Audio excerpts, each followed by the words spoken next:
You're watching the Daily Climate Show on Sky News. Coming up on today's programme, as another energy supplier collapses, Sky News analysis finds households could soon be spending the biggest ever share of their income on fuel.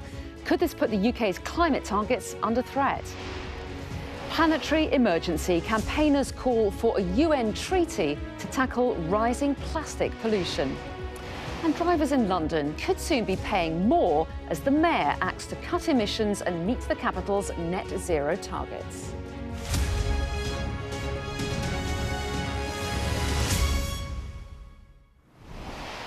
Hello and welcome to the UK's only daily climate news show, where we track the changes happening to our world right now and challenge those coming up with the solutions.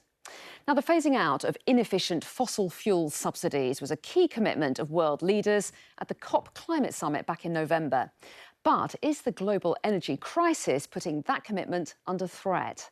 Soaring gas prices and a renewable energy supply unable to yet fill the gap have fuelled a rise in the cost of living in the UK. And this week, there's a warning that the proportion of households struggling with energy bills is set to triple in the spring when the price cap is expected to rise. So let's take a look then at how the country's power mix is looking right now. And as you can see, fossil fuels are powering over half of our electricity generation, including around 2% coming from coal. Well, our economics and data editor has taken a deep dive into the energy crisis. His series of reports includes a look at the UK's energy mix and how the aim of shifting to renewables is affecting it. But first, here's his analysis of how consumers are being affected. Here in Britain and in much of the world, people are trying to work out how to keep their heads above financial water in the coming months.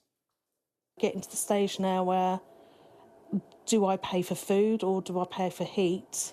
We sort of watch our smart meter thinking, is it going to be a really painful month this month? I'm going to be afraid to switch the lights on because the power bill is going to be ridiculous.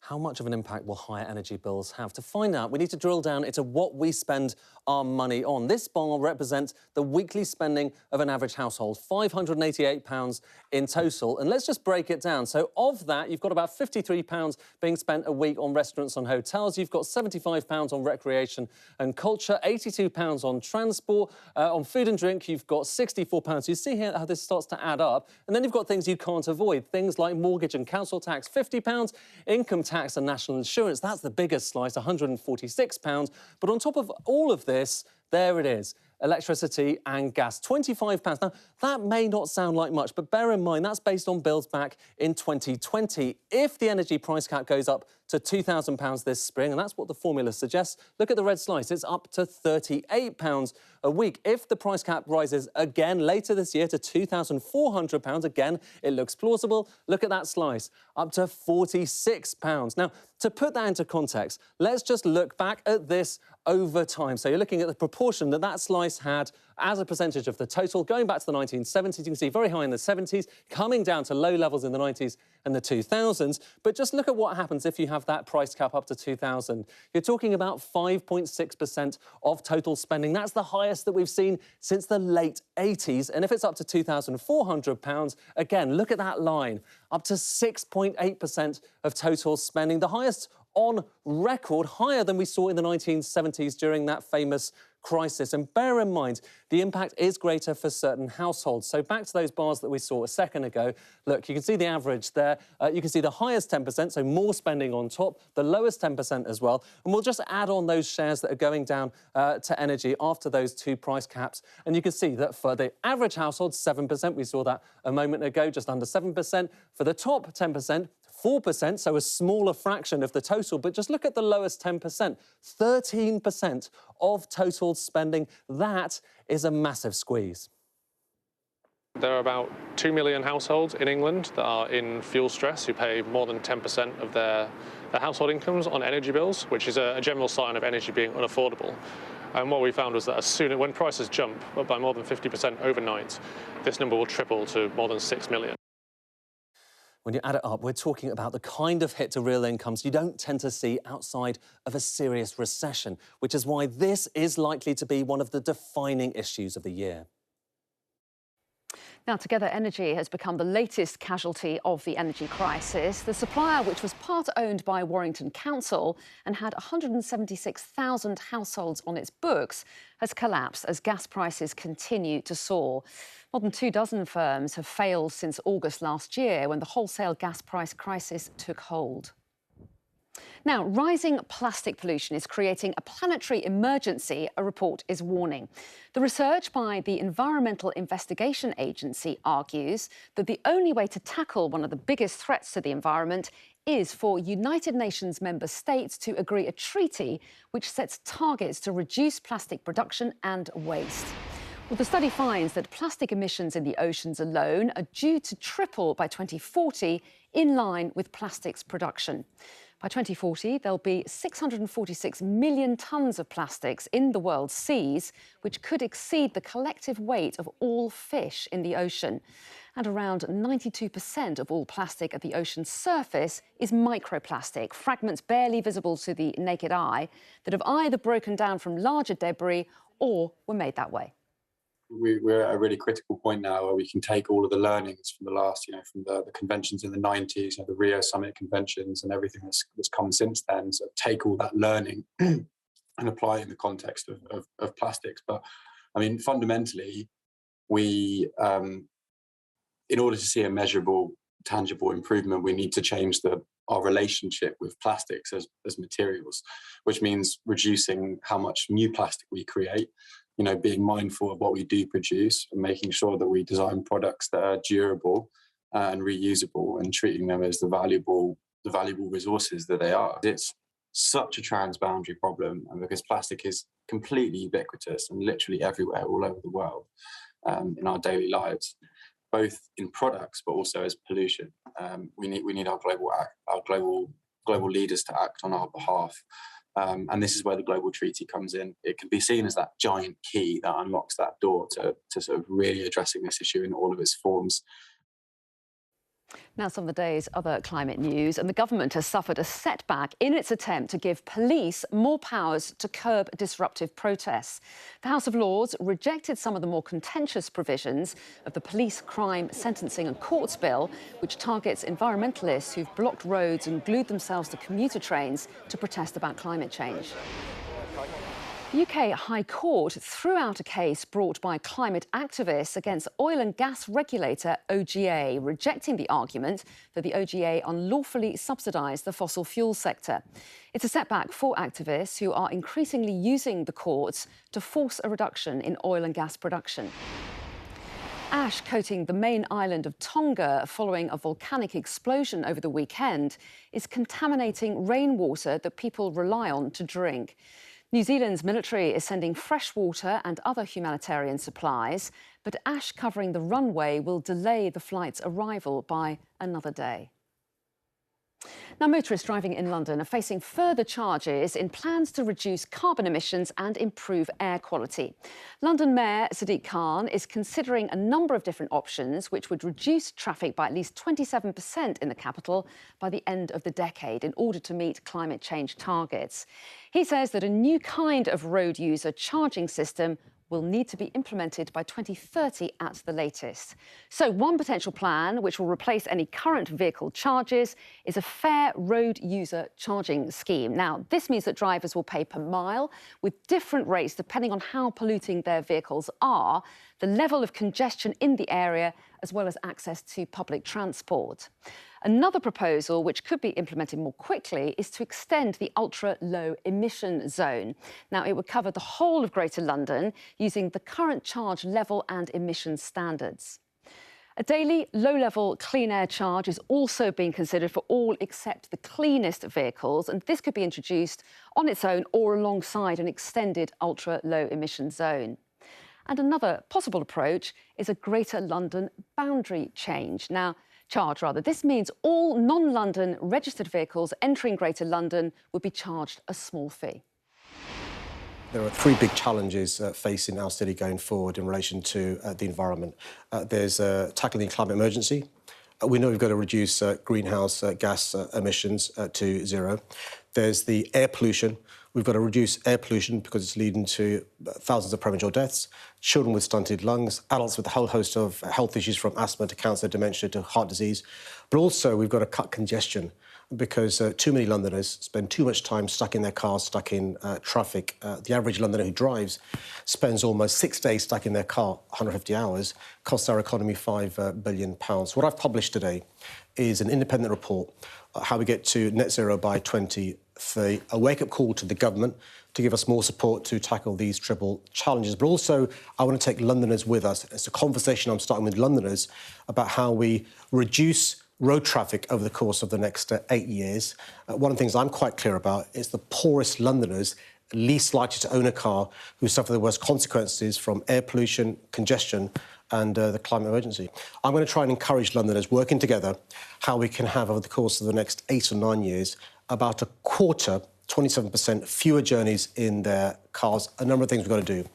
Make it safer for people to cycle, encourage people to walk and make public transport an attractive alternative.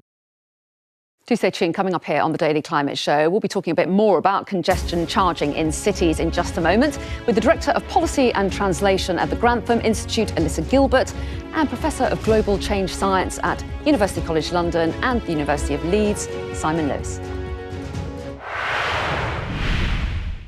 Hello and welcome back to the Daily Climate Show on Sky News. And we're getting straight to discussing the climate issues of the day now with Director of Policy and Translation at the Grantham Institute, Alyssa Gilbert, and Professor of Global Change Science at University College London and University of Leeds, Simon Lewis. So welcome to both of you. Nice to see you both. So, a war on motorists or a good day for London's kids? Sadiq Khan's plans to clean up London's air by charging people for using their cars have received some mixed reviews. The London Mayor says air pollution and the climate emergency are an issue of social justice across the globe, and the poorest and least likely to own a car are suffering the consequences. So, Alyssa, what do you think? Charging people more to drive their cars, is that a good idea as far as the planet's concerned? Well, I think it's not quite as stark as you put it. It's an extension of what we call the polluter pays principle. Really, we want people to have to pay a little bit more who are doing more damage to our environment and, in fact, people's health. So I think what the mayor is suggesting is a more complex structure of paying to use roads than we have at the moment. In London, we've got the congestion charge, and you pay if you use public transport, but it's a bit blunt, really. So I think what we're hearing is this idea of a more sophisticated set of charging instruments that really reflects the amount of pollution that you might be causing. Well, yes, and one of the ideas, isn't it, Simon, is to get people to use cleaner vehicles if they are going to drive. But the criticism is, and I think the RAC makes it, is that cleaner vehicles are just too expensive for most people. Electric vehicles cost more to buy, don't they? They do at present. But what we really should be doing is looking at the alternatives, making the clean green choice, walking, cycling, electric bikes, public transport, the sensible option. And the last option of those is an electric vehicle or a conventional vehicle. And that's where the focus on the pricing goes too far, because we really need to focus on the infrastructure to make cycling safe, on making public transport as accessible as possible. And then that can work for Londoners because those are often cheaper choices than using a car.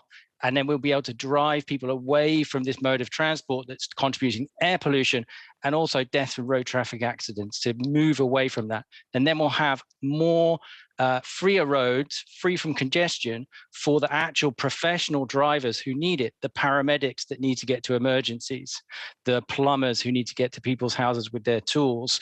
And then we'll have a much greener, more livable city. Alyssa, do you think that would work? And there are huge challenges with that, aren't they? Making public transport cheaper is going to be very expensive. Some people are scared of cycling in cities because of all the vehicles around. And also, people like the individual freedom of thinking, I want to get in my car and go where I want to go. Well, I think we shouldn't overestimate the amount of change that this is for London. London is a fantastic city in terms of transport options. We have all kinds of buses, tubes, trams. You can even travel on that sky car across London at one point. We've got a riverboat. We're using all modes of transport in London. We've got parts of London that are extremely walkable with local services close by. So we're not thinking about transforming something from one state, car only, to something completely different. It's really just a gentle nudging almost to demonstrate to people that they've got these other options in front of them and to use them. And it won't be appropriate for everyone all the time. That's not what this is about. But I do think it's very possible, especially in a city like London. Well, yes, and one of the things being considered, Simon, I think, is this idea of charging people who are outside of a greater London zone to come into it. Isn't that likely to hit those people who can't afford to live in central London, people who are paid less, like carers, teachers, NHS staff potentially, and they're going to get penalised for travelling in? Well, I think these plans have got to be very carefully considered to make sure that they are not impacting the poorest members of society. But again, we're want to encourage people onto public transport from outer London to get into central London. And that's making those public transport services as affordable as possible, so they're more attractive than taking your car. And Alyssa, how do you get people on side to plans like this? Well, I think it's not by a sort of big, scary newspaper headline. It's obviously by engaging with people, speaking to them, proper consultation, and really listening to their concerns and really hearing them. So there will be some people with genuine concerns. As you just mentioned, some groups of people who will be concerned about how they travel. How do they feel like they're traveling safely? How can they make the most of other travel or transport opportunities? People perhaps with concerns about their businesses. But there'll also be people there who will genuinely see the opportunity for gain. So I think it's making an amount of time for proper engagement and consultation with a wider group of people in the city. That's a really important part of planning the policy. And then I think also leaving space to test the policy and then allowing a little bit of tweaking to make it work well and work better. OK, let's move on to our second topic, shall we? Because investment fund managers aren't generally household names, but if you are going to know one, it would probably be Larry Fink, Chief Executive of BlackRock. Now, in his latest annual letter to CEOs, he said that pushing climate policies was about profits, not being woke. So what difference can an intervention like this actually make? So, Simon, Larry Fink says that they focus on sustainability, not because they're environmentalists, but because they're capitalists. So do interventions like this make any real difference to corporate behaviour, do you think? I think it is an important intervention, although when the media portray things as woke, that's usually about not having a conversation about something rather than having a meaningful conversation about it. And what Larry Fink is saying is that even from his very narrowest perspective of just making more money, it makes sense to drive down emissions as fast as possible to get to net zero and push for the policies to do that from that narrow perspective. And that's really important. And it's important for him as a leader in the investment community. And it's important for leaders in all aspects of society to speak up about the need to stabilize the climate system. And that's what's important here and what Larry Fink is saying. But where I differ from him is that I think this energy transition, we can go through this energy transition not just by being net zero consumers, but by allowing people to have a better lives rather than just enriching the billionaire class that Larry Fink is part of. Well, yes, and Alyssa, there is a suspicion when any big businessman speaks out, isn't there? There's always a worry that there's some greenwashing going on somewhere or amongst some companies. I know that Ben Cushing from the Sierra Club, for example, has said there's not much to see here other than more hot air from a would-be climate leader. Do you think that's a fair criticism? Well, I think really it's a message that he's giving to inspire other people around him to act. That seems a little bit unfair to me. It's, of course, part of a longer message that he sent out to investors as a leader in that community, where he talks about a lot of other things as well as acting sustainably. And I think it's fantastic, I think, to see the sustainability message in there and what could otherwise be just a very strong invest carefully, invest wisely, think about the long term kind of message that he's sending to those people who really trust him and hear his voice. So he doesn't need to say it at all, actually. So I think we should recognize it as a really positive message sent within his community. And Simon, do you think that persuading big corporations to make green choices is more important than governments making green policies, or are the two things inextricably linked? What's important is the government, because they set the regulatory framework, they set the laws within which these corporations operate. So get those laws right to drive down emissions to net zero, and the companies will have to follow.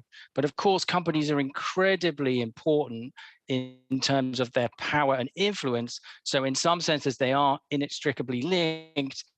But one thing that governments have is that their populations can hold them to account so that they can drive this net zero project forward to stabilize the climate system. And your line just about held up there. But Alyssa, a final thought from you. Business leaders, political leaders, celebrities, which are the voices you most welcome speaking out on this issue? What do you think makes the most difference as far as the public is concerned? The unexpected voices. There are a lot of people out there that the public are expecting to hear say these things. But when you hear it come from left field, a really different voice, that's really important, because the people who usually trust that person on other issues are going to hear something new for the first time and think about it differently than if they hear it from the usual suspects. OK, well, Alyssa Gilbert and Simon Lewis, always interesting to get your take on things. Thanks very much indeed. And tomorrow I'm going to be joined by the Chief Executive of Climate Group, Helen Clarkson, and environmentalist and columnist for The Guardian, George Monbiot. That's it for now. Thanks for watching. See you next time.